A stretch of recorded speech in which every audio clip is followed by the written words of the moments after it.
Dragon SpaceX, you are go to begin the media event.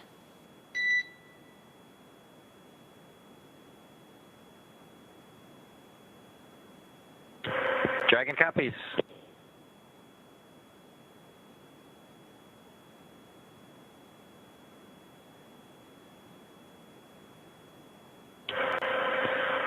Well, everyone, welcome aboard Dragon. My name is Doug. Next to me is Bob. You probably know him. We're so glad to be with you this evening and welcome you on board Dragon. Got a couple things we want to talk about first before we kind of show you around. The first is kind of a tradition we've had over the years with spacecraft going way back to the Mercury era. And then a tradition that's been carried on ever since with all our space vehicles, including the Soyuz. We're given the honor to name this capsule.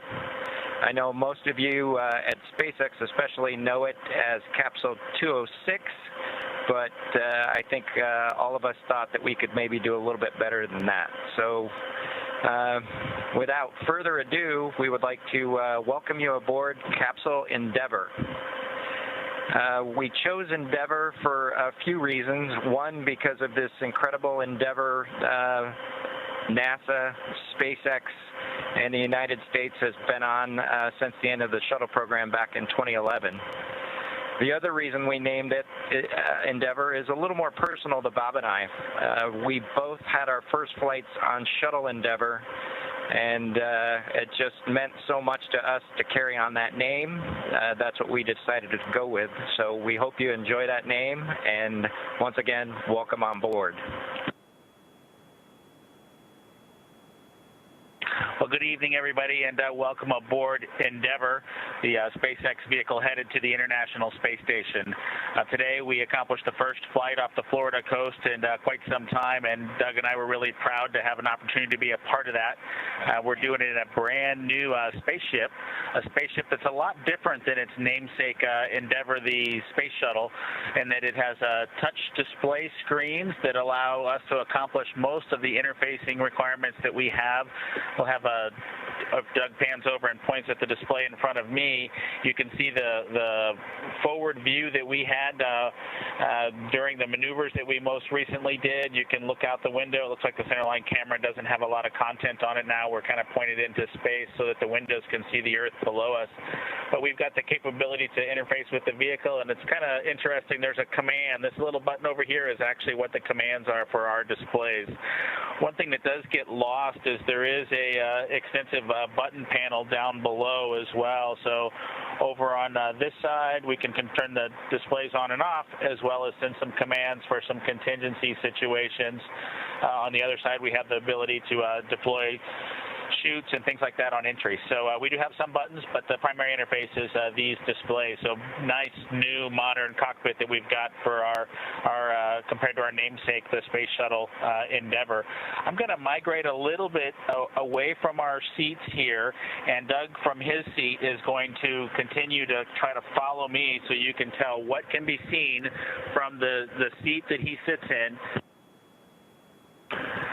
So from his seat, when he is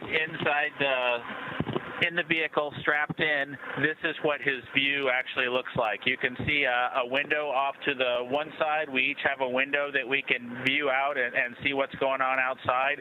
That was exciting on ascent for us to be able to see the arm rotate away from the pad, and that's when we both, I think, knew that we were going to launch today. So that was super cool. I've got one on my side as well. The hatch that we came in is the hatch that's right behind me. It is a little bit of a tight quarters, but I'm going to try to demonstrate some of the capability that we have now that we're in zero gravity. So I think I was requested to do a backflip. I'm going to kind of do a side spin, which is a little bit of a permutation on that request. So hopefully you can see what it's like to actually float in zero gravity, and Doug and I are super excited that we got the opportunity to do this again today, even before the end of May. So that was super cool. We did it turns out, end up with one stowaway on board our vehicle when we launched today. It was not just Doug and I who accomplished the launch here. We do have an apatosaurus aboard. We both have two boys who are super interested in dinosaurs. And we collected up all the dinosaurs between the two houses, and Trimmer, the apatosaurus, got the vote from the boys to make the trip into space today with us. And so that was a super cool thing for us to get a chance to do for both of our sons, who I hope are super excited to see their toys floating around with us on board. I'm sure they would rather be here given the opportunity, but hopefully they're proud of this as well.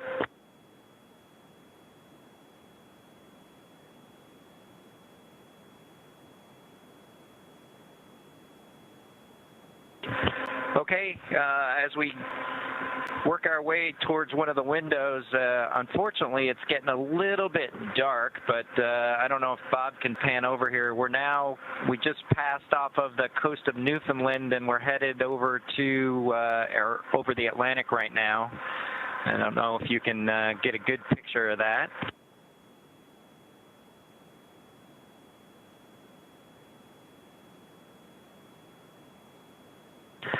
Anyway, hopefully you enjoy that view as we pass over the Atlantic, and I think with that we will work ourselves back into the seats and wrap things up for this evening.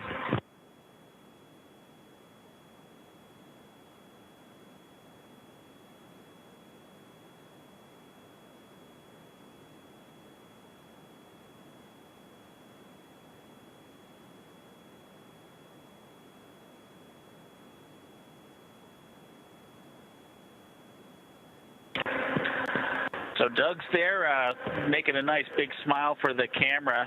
I hope you enjoyed the trip today with us on board the Dragon Capsule Endeavor with our friend Trimmer, the apatosaurus, and Doug and I.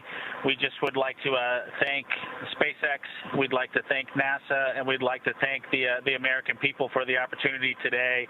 And we're really proud of the entire team that was able to accomplish human spaceflight again from the Florida coast. Just a wonderful experience. Doug and I are just so proud to be a part of it, and just want to thank everybody who gave us this opportunity and worked so hard to make this happen today. So with that, I think it'll be good night from Capsule Endeavor. Good night to everyone at NASA, at SpaceX, and the United States, and congratulations to the teams that got us into orbit. And we're looking forward to seeing Chris Cassidy and his Russian colleagues on board the International Space Station tomorrow morning. Good night, Megan and Theo. And Karen and Jack.